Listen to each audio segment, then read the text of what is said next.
देखिए, सीवान में जो कम्युनल राइट हुआ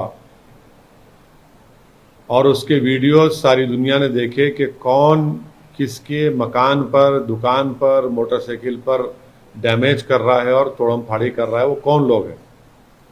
उसके बाद एक 8 साल के लड़के को, जिसका नाम रिजवान है, पिछले 4 दिन से 8 साल का रिजवान राजद और नीतीश कुमार की सरकार में एक 8 साल का मुसलमान लड़का रिजवान पुलिस कस्टडी में है और पुलिस के एक आला ओहदेदार ने मीडिया को झूठ कहा। मैं उनको चैलेंज कर रहा हूं कि अगर उनको पढ़ना लिखना नहीं आता है तो जो जिसको पढ़ना लिखना आता है उनसे ये पढ़वा लीजिए कि रिजवान की उम्र बर्थ सर्टिफिकेट में 8 साल की उम्र है और उसकी मां पिछले 4 दिन से रिजवान के ताल्लुक से बेचैन है। हम नीतीश कुमार से और राजद के लोगों से कहना चाह रहे हैं कि भैया, ये आपका जो सेकुलरिज्म का नाटक है हमको नहीं चाहिए। आपकी सत्ता आपको मुबारक। आप मुसलमानों को सम्मान देंगे नहीं देंगे? कैसे एक 8 साल का लड़का, उसकी मां पर क्या गुजर रही है, आप गैर जरूरी कि उसको पकड़ कर लेकर गए? 8 साल का लड़का, क्या जुल्म है ये। तो नीतीश कुमार मुख्यमंत्री से और राजद के बड़े बड़े नेता जो अपने आप को सेक्युलरिज्म का बहुत बड़ा लीडर मानते हैं, ये कहां गया आपका सेक्युलरिज्म अभी? और ये लोग जो बाजा बजा रहे थे, जो अपने आप को सेक्युलर कहते, सारी दुनिया को सर्टिफिकेट बांटते, अब ये गूंगे क्यों बन के बैठे हैं? अगर वहां पर किसी और की सरकार होती तो आप तो आसमान सर को उठा लेते। अब आपकी सरकार है तो रिजवान को कैसे जेल में रखा गया है? हम डिमांड करते हैं नीतीश कुमार मुख्यमंत्री से कि रिजवान को फौरन छोड़ा जाए। एक 8 साल के बच्चे को उसकी मां से खींच कर रखना, उससे जुदा कर देना, ये इंसानियत नहीं है, जुल्म है ये। की बात की सर, तो आपको क्या लगता है कि कौन लोग हैं इसके पीछे? अरे वो तो वीडियो है, वीडियो दिखाया गया है, पूरा सोशल मीडिया पे वीडियो है, जो वहां के लोकल केबल ने दिखाया कि मोटरसाइकिल तोड़ी जा रही है, गाड़ी तोड़ी जा रही है, घर पर पत्थर फेंके जा रहे हैं। कौन है वो लोग? उनको क्यों नहीं पकड़ रहे? पकड़िए उनको। मगर एक 8 साल का लड़का रिजवान, बेचारे एक 8 साल के लड़के को आप उसकी मां से जुदा कर दिए। ये कौन सी आपकी सरकार है? कौन सी आप इंसानियत है? कहे का गवर्नेंस हो रहा है वहां पर? सर, कल आपने बयानबाजी पे बड़ी अच्छे तरीके से बोला है, लेकिन आज महबूबा मुफ्ती ने कहा है कि court ruling on Gyanvapi despite places of worship act will lead to rabble rousing and create a communal atmosphere which ironically plays into BJP's agenda. It is a sorry state of affairs that courts don't follow their own rulings. बड़ी एक बात कही है, courts are not following their own rulings. मैं जो कल कहा था उस पर आज भी कायम हूं। अब कोई और क्या कह रहा है उस पर मैं कोई तबसरा नहीं कर सकता।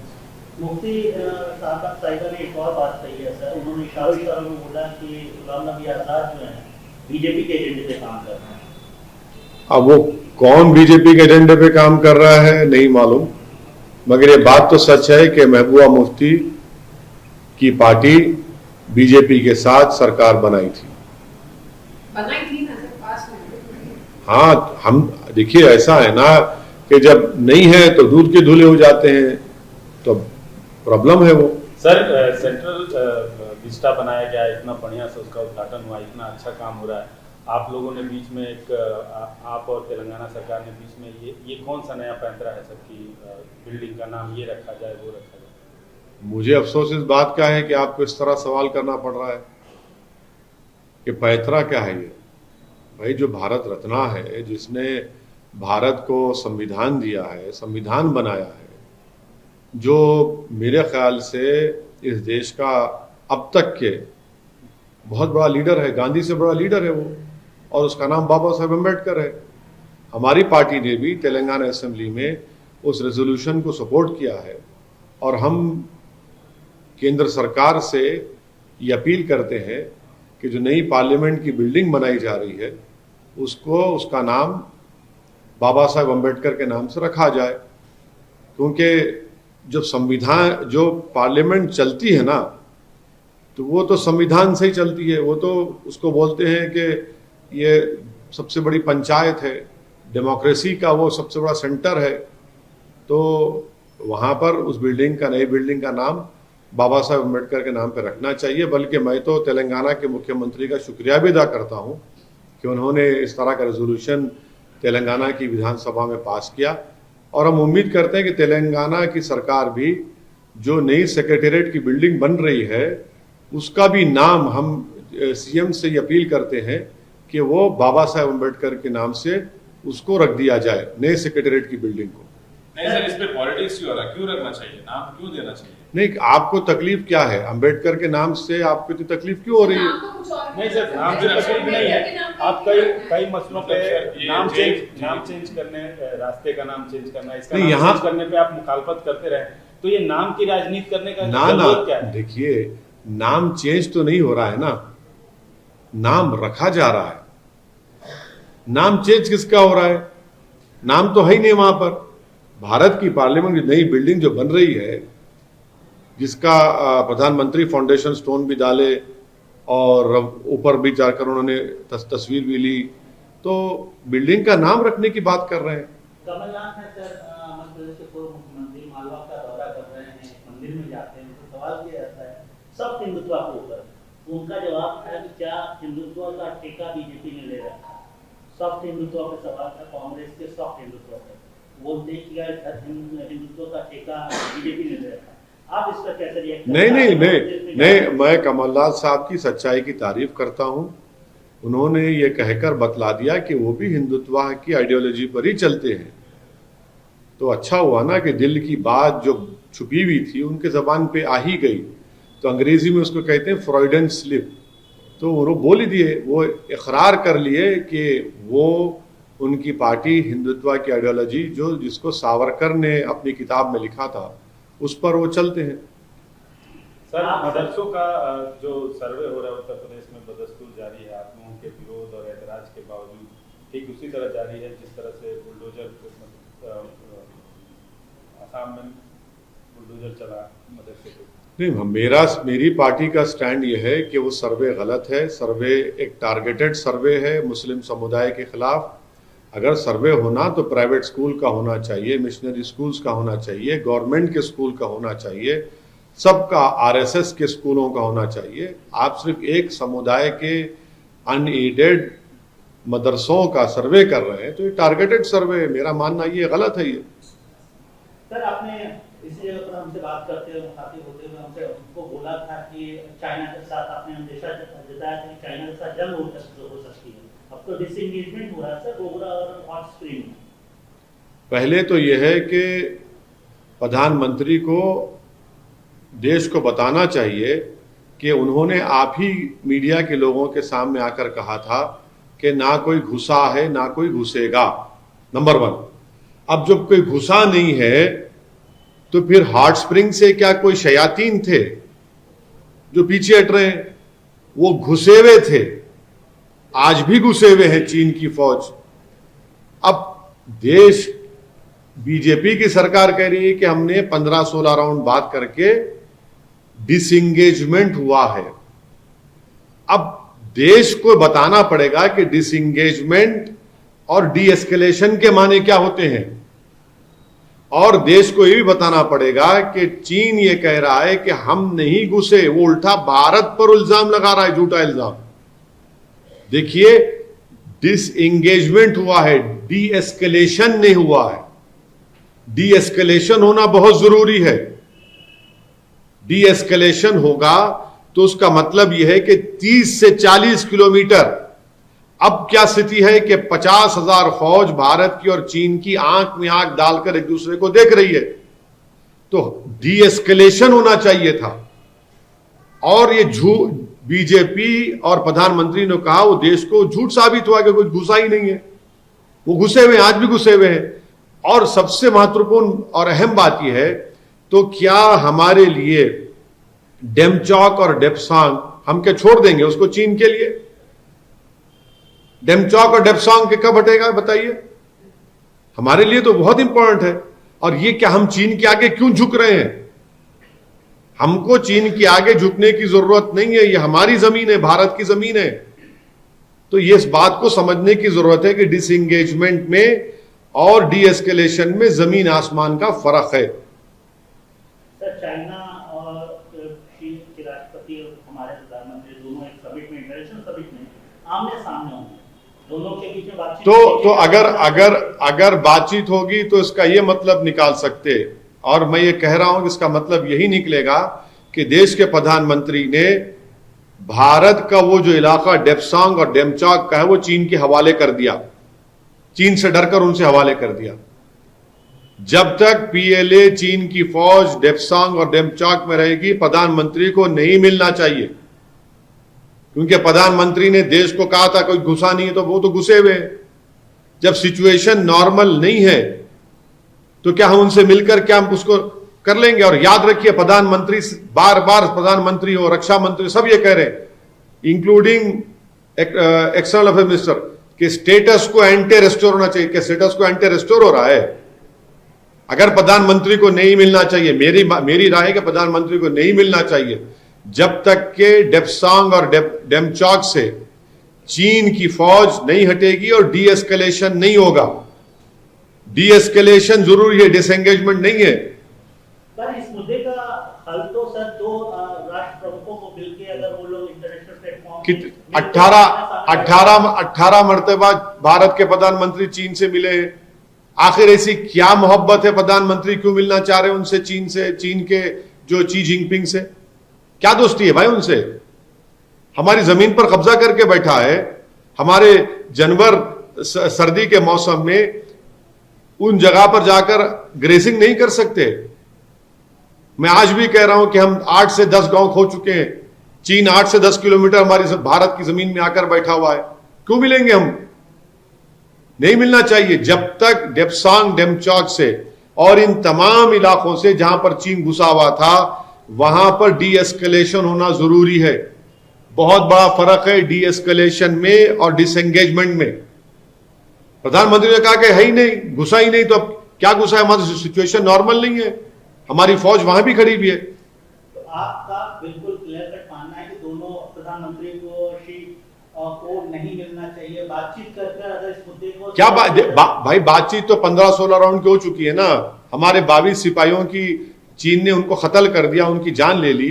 उसमें कर्नल की मौत हुई जिसका ताल्लुक तेलंगाना से था। तो प्रधानमंत्री ने उस ऑल पार्टी मीटिंग में कहा था, नहीं कहा था? आप प्ले करिए उसको। आप लोग तो नहीं दिखाएंगे अपने टीवी चैनल पर कि ना कोई गुस्सा है ना कोई घुसेगा। आपको दिखाना चाहिए। प्रधानमंत्री ने कहा था, फिर ये 16 राउंड की मीटिंग क्या है?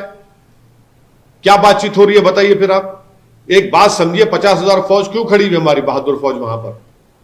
आप कह रहे हैं कि हॉट स्प्रिंग से वापिस हो रहे हैं। भाई चीन कह रहा है कि भारत की फौज हमारी जमीन में आ गई। झूठा इल्जाम लगा रहा है चीन। आप ऑफिशियल स्टेटमेंट है चीन का। तो फिर डी एस्केलेशन होना चाहिए, डिसएंगेजमेंट नहीं है। डिसएंगेजमेंट को आप क्या बोल रहे हैं? फिर डेमचौक डेप्सांग में चीन क्या बैठे रहेगा क्या? अगर क्या हमने प्रधानमंत्री उनकी सरकार ने डिसाइड कर लिया कि छोड़ देंगे उसको डेमचौक डेप्सांग को? ये तो हमारे लिए स्ट्रेटेजिकली बहुत इंपॉर्टेंट एरिया है वो। सर, मथुरा कोर्ट ने शाही ईदगाह और कृष्ण जन्मभूमि जो विवाद है उस पर एक रिवीजन पिटीशन था, उसको मुलतवी किया है 30 अक्टूबर तक। आप क्या उम्मीद करते हैं कि क्या उससे? नहीं, मैं क्या उम्मीद कर सकता हूं? जब कोर्ट तय करेगा तो हमको मालूम होगा। मगर उसमें तो एक मैंने आपको कॉपी दी थी आप लोगों को कि जो कॉम्प्रोमाइज मुसलमानों में और क्रिश्चियन धर्म जो वहां की ऑर्गेनाइजेशन थी उनमें कॉम्प्रोमाइज हुआ है। मुसलमानों ने अपनी जमीन उस आलीशान मंदिर को बनाने में दी, जो पानी के परनाले जो जाता था उसको बंद किया। एग्रीमेंट हो चुका है। अब उस एग्रीमेंट को नहीं मानकर कोई कोर्ट को जाता है कि नहीं हम पार्टी नहीं थे, तो फिर ये तो मजाक हो रहा है ना। ठीक है, आपको इख्तियार है कोर्ट जाने का, मगर जब दोनों समुदाय के जिम्मेदारों ने बैठकर एग्रीमेंट कर लिया, कॉम्प्रोमाइज कर लिया, अब दोबारा उसको खोल रहे हैं, तो अब नहीं मालूम कोर्ट का क्या निर्णय आएगा, क्या फैसला आएगा, वो तो कोर्ट जाने। आप गुजरात से आए हैं सर, राजस्थान जा रहे हैं। गुजरात में केजरीवाल जी भी घूम रहे हैं, काफी बड़े वादे कर रहे हैं और भ्रष्टाचार के आरोप हैं वहां की सरकार पे लगा रहे हैं। आपका एक्सपीरियंस क्या है और राजस्थान के लिए क्या प्लान है आपका? नहीं, राजस्थान तो हम पहले से भी जा रहे हैं, वहाँ हमने अपना संगठन बना दिया है और वहाँ पर पार्टी को मजबूत करने के लिए जनता से मुलाकात है हमारी। कल भी हम 2 दिन राजस्थान में रहेंगे। हम मुख्तलिफ मुकामात पर जाकर आवाम से, जनता से मुलाकात करेंगे, पार्टी के ज़िम्मेदारों से मुलाकात करेंगे। कल शाम में एक हमारी एक पब्लिक मीटिंग भी है छोटी सी, तो उसमें भी हम करेंगे। कोशिश कर रहे हैं। राजस्थान में तो 23 नवंबर दिसंबर में चुनाव होंगे, तो उसकी तैयारी के सिलसिले में जा रहे हैं। गुजरात में तो हम पूरी तैयारी के साथ लड़ रहे हैं। अब रहा सवाल के दिल्ली के मुख्यमंत्री का, जब दिल्ली में इतना बड़ा दंगा हुआ तो मुख्यमंत्री राजघाट पर जाकर मौन व्रत पर बैठ गए, कुछ नहीं बोले, उसको जिक्र ही नहीं किया उस पर। सर आपके विरोधी हाँ बिल्कुल करेंगे, राजस्थान में कंटेस्ट कर इलेक्शन की तैयारी सिलसिले में जा रहा हूँ। आपके विरोधी यही कह रहे हैं कि आप पैन इंडिया जो अपनी पार्टी को वो स्ट्रेंथन करना नहीं है, वो दरअसल बीजेपी को मदद करना है। हाँ देखिए, हमारी ही सरकार ने 8 साल के रिजवान को पकड़ा। हम ही मुख्यमंत्री है ना, हम ही मुख्यमंत्री हैं बिहार के। 8 साल के रिजवान को पकड़ लिया। अब बताइए आप, इस पे कौन बोलेगा? अच्छा, ये जो इतना बड़ा ऑर्डर आया कल का, ये तमाम जो लोग हमको गाली देते, ये गूंगे क्यों हो चुके हैं भैया? कौन लोग सब? अरे बहुत से लोग हैं, स्पेसिफाई करिए। अरे बहुत से लोग हैं भाई, जो हम पर उंगलियां उठाते हैं। हम चुनाव लड़ते हैं तो हम पर गालियां दी जाती हैं। जो भाजपा को के साथ सत्ता में रहकर मुख्यमंत्री बनते और जैसा उनको छोड़ देते, उनको आप कहते हैं कि वाह, ये तो आसमान से उतरा हुआ फरिश्ता है। और हम गुनाहगार, हम तो हमेशा हम ही गुनाहगार हैं। शुक्रवार की तिरंगा यात्रा का आयोजन है सर, उसके बारे में थोड़ा बता दें। तो मस्जिद अबू बकर के पास हम नमाज जुमा वहाँ पढ़ेंगे। सब हमारे पार्टी के MLAs, पूरे कॉरपोरेटर, जिम्मेदार, और वहाँ से हम लोग एक मोटरसाइकिल रैली निकालेंगे, तिरंगा रैली, और तीगल कुंटे तक जाएंगे। और तीगल कुंटे के पास एक पब्लिक मीटिंग होगी। ये हम लोग उस दिन, क्योंकि हैदराबाद उस वक्त का स्टेट भारत से उसका इंटीग्रेशन हुआ था, इंटीग्रेट हो गया भारत के साथ। वो जब आज़ादी मिली थी 47 में, तो 48 में ये हुआ, तो इसलिए उसकी इंटीग्रेशन के, नेशनल इंटीग्रेशन के तौर पर उस दिन को मना रहे हैं।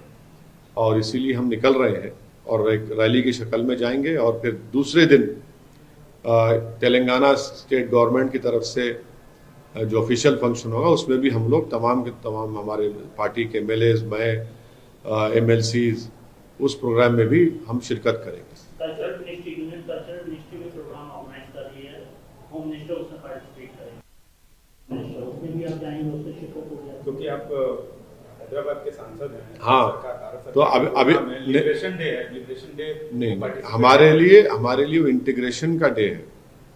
और आप आइए उस दिन, मैं आपको उन लोगों को जवाब दूंगा जो उसको लिबरेशन कहते हैं, और भारत के एक बहुत बड़े फ्रीडम फाइटर, बहुत बड़े हम माने उनका जो खत है बहुत बड़ा। उन्होंने क्या कहा था उस दिन के बारे में, आप सुन लीजिए।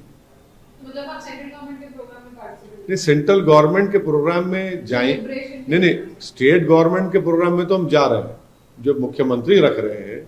अब सेंट्रल गवर्नमेंट वाले तो कोई बात ही नहीं किए। बुलाए तो जाएंगे सर। नहीं भाई, कोई आप लोग या आप लोग उनके अगर ऑफिशियल एमिसरी बने हैं तो अलग बात है। आप लोग तो नहीं है ना, आपको इनवाइट नहीं है? अभी तक तो नहीं आया। 17 तारीख को सर प्रधानमंत्री जी का बर्थडे भी होता है। हाँ, प्रधानमंत्री नहीं, अब आप बोलेंगे कि हम लोग सब खड़े होकर सिंग करें कि happy birthday to you prime minister. आप बोलिए। जन्मदिन है सर। अब आप कल बोलेंगे केक काट क्यों नहीं काटे, और आप नेशनलिस्ट नहीं है। ये क्या बात है भाई? सुनिए मेरी बात, मेरा मानना यह है, मैं अपनी कभी बर्थडे नहीं मनाया हूं, नंबर 1। और मैं उस चीजों को मानता भी नहीं हूं जो मेरी परवरिश हुई है। तीसरी बात यह है कि किसी भी पॉलिटिशियन को अपनी बर्थडे नहीं मनाना चाहिए। अरे भाई, देश की जनता धूप में खड़े होकर, भूखे रहकर, मासूम बच्चों को गोद में लेकर महिला वोट डालती है आपको, क्या क्या नहीं करती है, फिर आपकी बर्थडे मनाई जाए? ये आप नहीं, सुनिए, हम को बोलना चाह रहे हैं। हम सब पॉलिटिशियन से ये कह रहे हैं, हमारी बात को पसंद नहीं है कि मत करिए, वो और वो करते हैं तो उनका इख्तियार है। हमारा मानना ये है कि भाई कब तक सिर्फ हम अपनी ही तारीफ करते रहेंगे? अरे हमारी मां ने हमको पैदा किया, उसकी सेवा करो, उसको मानो, मगर हर साल आप वही अरे जन्मदिन आता है, हैप्पी बर्थडे, अरे आप छोड़िए ना वो जाते तो हैं सर, हमेशा अपनी माँ भाई। मैं किसी के बारे में नहीं कह रहा हूं, यही तो परेशानी है आपको। अगर इंसान को कोई पैदा करता है तो एक तो अल्लाह के करम से, और दूसरा वो महिला, वो माँ होती है हमारी, जो हमको 8-9 महीने पेट में रखकर पैदा करती थी तकलीफों से, और फिर वो जो 2 साल तक कितनी तकलीफ सहती है माँ वो। इसीलिए हमारा मानना यह है कि जन्नत अगर है तो माँ के पैरों के नीचे है। और मैं कभी अपनी सालगिरह नहीं मना, ना कभी मनाऊंगा। मैं हमेशा अपने लोगों को कहता हूं कि भाई मत आइए मेरे पास चीजें लेकर, मुझे पसंद नहीं है चीजें। अवाम ने हमको इतना बड़ा मुकाम दिया, अवाम ने इज्जत दी, मोहब्बत दी, इससे बढ़ के और क्या चाहिए? ये कल्चर बन जा रहा है बहुत ज्यादा। ये कल्चर ठीक नहीं है हमारी डेमोक्रेसी के लिए कि अरे भाई आप कोई घर में करना है करिए ना, पब्लिक क्यों करे आपके लिए? पब्लिक को क्यों तकलीफ दे रहे हैं आप? सेलिब्रिटी स्टेटस मिल रहा है सर पॉलिटिशियन को, क्या सेलिब्रिटी बन रहे हैं। कहे का सेलिब्रिटी? आप अवाम के खादिम होते हैं, आप अवाम की खिदमत करना आपका काम है। आप उसको छोड़कर लाइए केक काटिए, क्या है ये?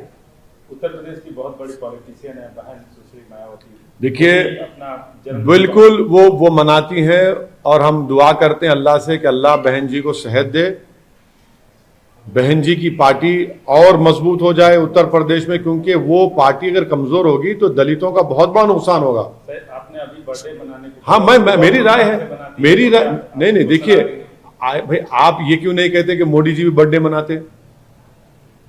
आप बहन जी पे क्यों चले गए? आप ये क्यों नहीं कहते कि कांग्रेस के बड़े बड़े नेता भी बर्थडे मनाते? आपका अटैक एक दलित नेता पर क्यों हो गया, मुझे समझ में नहीं आया। बड़े कांग्रेस कई नेताएं हैं ना, शिवसेना के लीडर्स हैं, कहां के सब तो केक काटते हैं, मगर आपकी नजर सिर्फ चले गई एक दलित नेता पे जो भारत के सबसे बड़े प्रदेश की मुख्यमंत्री बनी कई मर्तबा। हम तो उनकी सेहत के लिए, और उनकी पार्टी इतनी कमजोर जो आज हो गई है, वो कमजोर ना रहे। उत्तर प्रदेश के दलितों को बहुत बड़ी जरूरत है, वो हम उम्मीद करते हैं कि वो मेहनत करेंगे और वो मजबूत होंगे। Sir, PFI and other organizations said Canada verdict will lead to violence. How do you see this? Whatever I have told you, my dear friend Sumit, I still stand by it. I will, what I have to speak about my party, I have told about it. I have said that this verdict will lead to that is what I have said, and I stand by it. So, sir, and there is Karnataka government using Yogi model, bulldozer model to demolish illegal constructions. So how do you see that? Well, Karnataka government, I think so, if my memory serves me right, in Bengaluru, there was a massive flood over there. Massive flood. Will they take the bulldozers there? Because वो तो बड़े करोड़पतियों घर है वहां पर। उसमें हम देखें कि एक तो रोल्स रॉयल्स डूबी हुई है, डेमलर गाड़ी डूबी हुई है, बड़ी मर्सिडीज डूबी हुई है, वहां बुलडोजर चलाएंगे क्या? ये भाजपा वाले रोल्स रॉयल्स गाड़ी से बड़ी मोहब्बत करते हैं क्या कि वहां पर बुलडोजर लेकर नहीं जाएंगे आप? और एक गरीब का घर जिसमें 2 मोटरसाइकिल आती है, एक छोटी सी मारुति आती है, उसके घर को तोड़कर आप बड़ा अपने आप को बहादुर समझते हैं। चीन बैठा हुआ है डेपसांग डेमचाक में, जाइए बुलडोजर लेकर। अरुणाचल प्रदेश में हमारी जमीन पर चीन बुलडोजर लेकर काम कर रहा है, उसको रुकाइए आप। देखिए, कमजोरों के ऊपर जुल्म करके अपने आप को बहादुर कहना बहादुर नहीं है, बुजदिली है।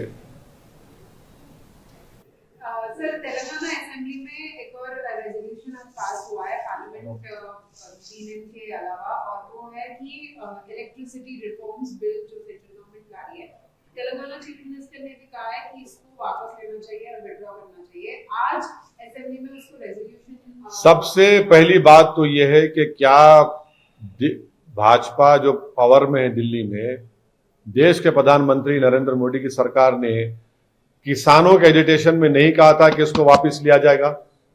नंबर 1 पॉइंट, आपने ये कहा था कि इसको वापस लिया जाएगा। दूसरा ये कि आप एक बात को समझिए कि बिजली जो है वो एक लग्जरी नहीं, एक राइट है। लग्जरी नहीं, एक राइट है। तीसरा ये है कि तेलंगाना की खास तौर से हमारे वजीर आला के चंद्रशेखर राव ने जो बिजली की पैदावार यहां पर की है, उससे किसानों को बहुत बड़ा फायदा हुआ। उससे तेलंगाना में स्टेट की फूड सिक्योरिटी में इजाफा हुआ है। अब ये जो नया बिल लाया गया, माने जो पेश किया गया है पार्लियामेंट में, जिसको अब स्टैंडिंग कमेटी के हवाले किया गया है, वो देखिए यूनियन गवर्नमेंट तय करेगा रेट्स कितने होंगे। अब मैं आपको मिसाल दे रहा हूं, तेलंगाना में 2018-19 में एक यूनिट की कीमत 6 रुपये 5 पैसे है। तो यहां की तेलंगाना की सरकार ने इंडस्ट्रीज को चार्ज किया 7 रुपये 50 पैसे और स्मॉल कंज्यूमर को उसको दे रहे हैं 1 रुपया 45 पैसे में। तो देश के प्रधानमंत्री गरीबों को फायदा हो रहा है तो क्यों खिलाफ हो रहे हैं उसके? देश के प्रधानमंत्री को इंडस्ट्रीज से पैसा लेकर उनको हाई चार्ज करके आप गरीबों को दे रहे हैं ना। 6 रुपये 5 पैसे पर यूनिट तेलंगाना में कॉस्ट है सप्लाई का 2018-19 का।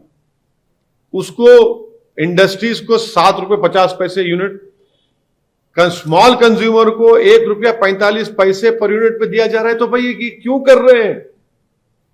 ये इंडस्ट्रीज को क्यों फायदा पहुंचाना चाहते हैं बीजेपी वाले? गरीबों को नुकसान क्यों पहुंचाना चाहते हैं आप?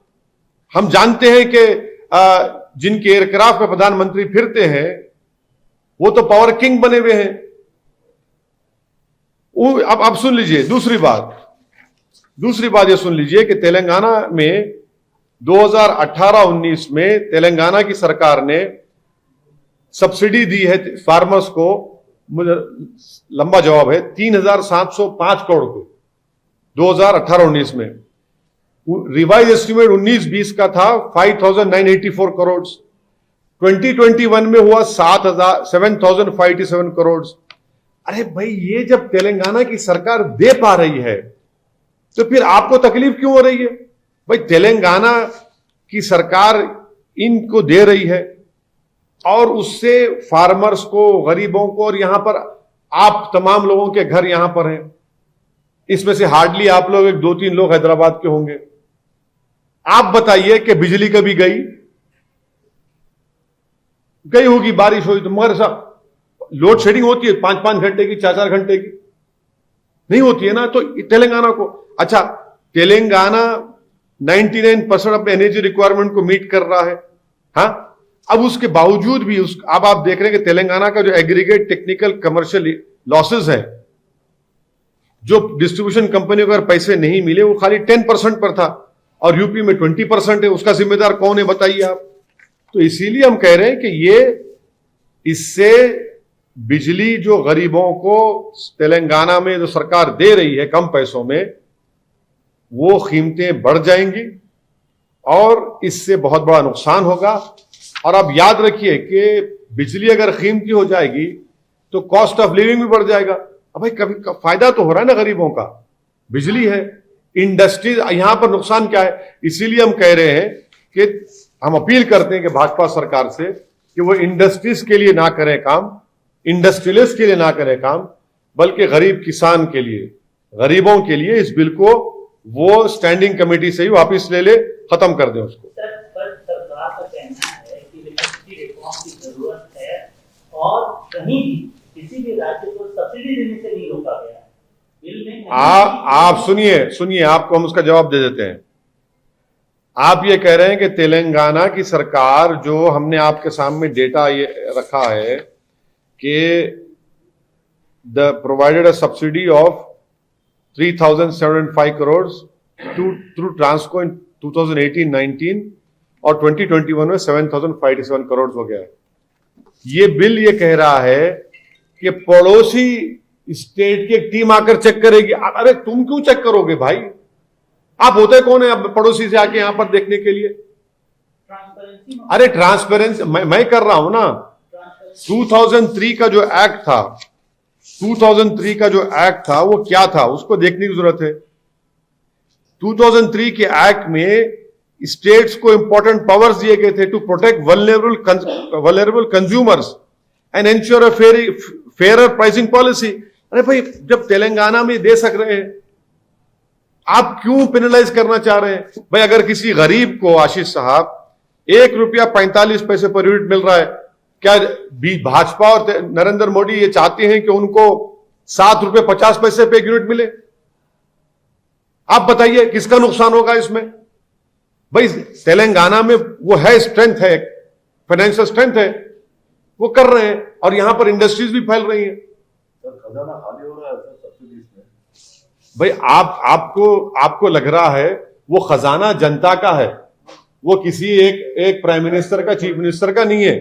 वो खजाना है तो गरीबों के लिए फायदा पहुंचाने के लिए, और होना भी चाहिए, क्यों नहीं, किसानों के लिए। आपको मालूम कि तेलंगाना में सुसाइड जो होता था वो सुसाइड कम हो गए फार्मर्स के लिए।